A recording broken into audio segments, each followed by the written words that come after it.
On va passer à l'avant-dernier sujet, donc la démocratie directe. Donc comme Alain Laurent doit partir, on va commencer par vous. Donc il y a eu deux votations au niveau donc, fédéral suisse, une qui a conclu qu'il fallait expulser les criminels étrangers, et l'autre où les Suisses ont refusé qu'on taxe les plus riches. Qu'est-ce que ça vous évoque, et est-ce que vous pensez que la démocratie directe est un système qui permet de lutter contre l'oligarchie en général? Alors sur le contenu de cette consultation, je n'ai qu'à m'en féliciter, n'est-ce pas? Ce sont vraiment des décisions de bon sens. Maintenant, reste à s'interroger sur le moyen par lequel on y est parvenu.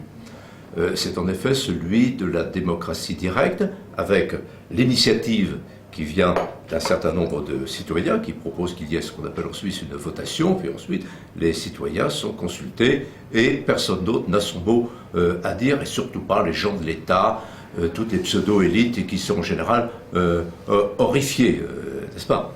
Cela étant, le vrai problème, à mon avis, est-ce qu'on peut généraliser cela? Je remarque en passant que la démocratie directe est également pratiquée aux États-Unis, au moins au niveau d'un certain nombre d'États. À chaque consultation électorale aux États-Unis, il y a en effet consultation des citoyens pour savoir si on doit augmenter ou baisser les impôts, etc., etc.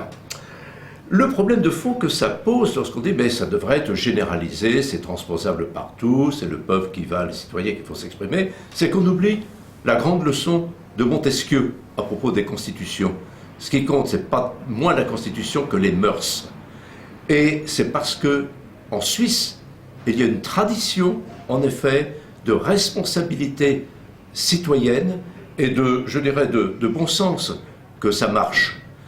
Si on transpose ça en France, on va tomber dans une démagogie tout à fait effroyable, dans un pays aussi englué dans l'égalitarisme, l'envie, le ressentiment, l'étatisme, etc.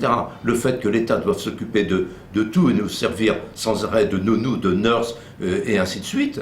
S'il y avait une consultation par la démocratie directe, on aurait très probablement des résultats tout à fait effrayants. Donc, un système comme celui de la démocratie directe, et ce serait valable pour d'autres, ne vaut qu'en fonction des mœurs, de la culture préalable du pays. Je rappelle que la Suisse est également un pays dans lequel il y a même un fédéralisme très poussé. Chaque canton peut prendre ses propres décisions. On sait également que chaque citoyen suisse marche jusqu'à présent, n'est-ce pas, conserver chez lui une arme, souvent un fusil, pour pouvoir participer par lui-même à la défense du pays. C'est-à-dire une sorte de patriotisme de bon sens, de responsabilité individuelle qui imprègne ces gens, et il n'est pas du tout étonnant qu'ils soient à même, à partir de cela, de prendre d'excellentes décisions quand on les consulte. Mais ça ne peut pas être généralisable. La démocratie directe ne peut que refléter les mœurs d'un pays, et si celles-ci sont déplorables, eh bien, ma foi, on aura des résultats déplorables. Si par exemple en France on posait la question: souhaitez-vous que les plus riches, en effet, soient imposés à 99% et que tous leurs biens soient saisis? Eh bien, je gage qu'il y aurait 60% de gens qui répondrait: eh oui, et comment? Faut faire payer les riches. Éric Delbecq, est-ce que vous partagez ce sentiment? Ah oui, totalement, parce que ce soit sur la forme, c'est-à-dire est-ce que c'est un système qui est transposable dans notre pays? Effectivement, je partage cette conviction que ce qui est bon pour un pays ne l'est pas pour un autre, contrairement à ce que peuvent en dire certains. Il y a des climats nationaux, et à ce moment-là, les Suisses ont la culture qu'ils ont, ça donne les résultats que l'on connaît, point barre, mais je n'ai pas spécialement de besoin de le commenter. Quant au fond, encore une fois, là aussi ça se comprend par rapport à un climat culturel. Moi, ça m'aurait un petit peu étonné, par exemple, que les Suisses, au vu de ce que sont leurs valeurs ajoutées collectives de manière économique, aient l'envie de taxer les plus hauts revenus. Donc là encore, on a toujours capacité à s'étonner de choses qui ne sont pas beaucoup. Donc moi, ça n'appelle pas davantage de commentaires pour moi que cela. Marie Couteau. Oui, lorsque le général de Gaulle a voulu à toute force en y réussissant, bien sûr, il était assez légitime et en position pour le faire, introduire le référendum dans la Constitution de 58, il a eu beaucoup de difficultés, y compris de son propre camp. Il y a une permanence en France, depuis des siècles et des siècles, les corps intermédiaires, les partis, les oligarchies de toutes sortes, les médias, contre l'alliance qui a fait la France, en réalité, l'alliance du sommet de l'État et du peuple. C'est-à-dire la consultation directe, le lien direct entre le roi et le peuple, entre le président de la République et le peuple, entre la décision suprême et la voix du peuple. Le référendum est évidemment, ou tous les procédés de démocratie directe, mais le référendum national est certainement le meilleur, toujours de façon récurrente dans le collimateur des corps intermédiaires. Alors, à telle enseigne qu'ils arrivent à agiter sans cesse l'idée de démocratie et à mettre de côté la voix du peuple lorsqu'elle s'est exprimée clairement. Bien entendu, je rappellerai le référendum du 29 mai 2005 qui est spécialement caricatural. La démocratie, les démocrates semblent l'avoir oublié, ça postule un démos et un kratos. Et à mesure que le kratos, le pouvoir légitime confère Wikileaks, n'a plus les moyens de mener une politique dans le sens plein du terme, on nie tout autant le substrat, c'est-à-dire le démos.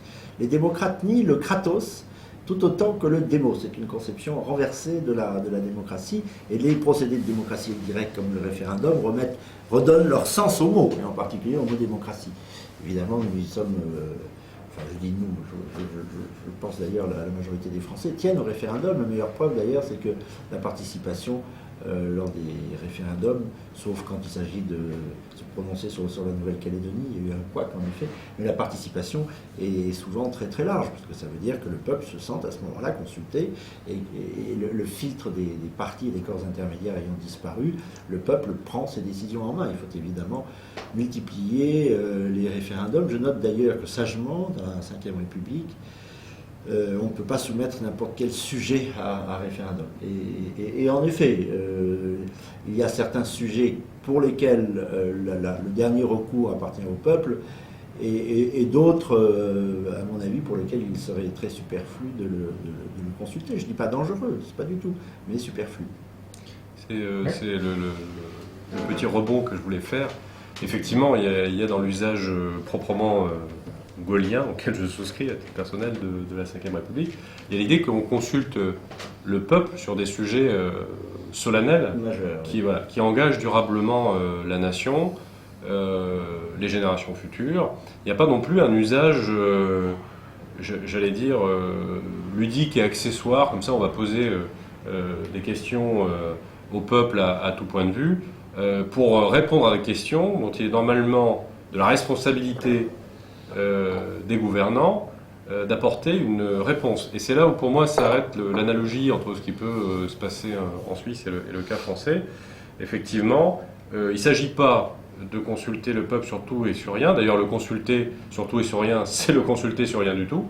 Mais il s'agit effectivement de le consulter lorsque c'est éminemment nécessaire, et d'éviter à ce moment-là de trouver des moyens plus ou moins fallacieux pour ne pas le faire. Donc je crois que là-dessus, il y a un usage effectivement du cas suisse qui doit être extrêmement prudent. Alors, dernière petite relance sur la démocratie directe, et puis on passera à l'euro et l'Union européenne. Alain Laurent disait tout à l'heure que c'est en place aussi dans les États-Unis, donc dans 27 États sur les 51, mais c'est aussi en place en Allemagne et en Italie. Alors à différents niveaux, mais ce sont des processus de démocratie directe. Donc en plus de la Suisse, ils sont à chaque fois inspirés de ce qui se passait en Suisse. Est-ce que vous le saviez, et qu'est-ce que ça vous évoque? Bon, écoutez, ça tombe sous le sens, la consultation sur un sujet majeur ou solennel, comme le disait Eric Delbecq, du peuple, que ça vienne à l'esprit aux constituants italiens, français ou américains, ça me paraît tout à fait naturel. Ce qui n'est pas naturel, c'est le refus par les démocrates de la consultation du peuple. Voilà. Par exemple, sur des sujets majeurs, vous disiez un sujet majeur, c'est l'euro aujourd'hui. Je voudrais qu'on fasse une consultation. Ça, c'est majeur. Quelle est notre monnaie? C'est l'instrument d'échange par excellence. Il y en a un autre qui est la langue. Enfin, la monnaie aussi est un instrument d'échange. des États entiers se sont constitués autour d'une monnaie. Peut-être pas la France, mais encore que le franc a joué un rôle politique, comme le marque surtout a joué un rôle politique dans la reconstruction à 2 reprises de l'Allemagne. Donc un référendum sur l'euro, moi, j'y serais très favorable. Voilà un sujet sur lequel il faudrait consulter le peuple français. Je sais d'ailleurs que la réponse serait non, immédiatement.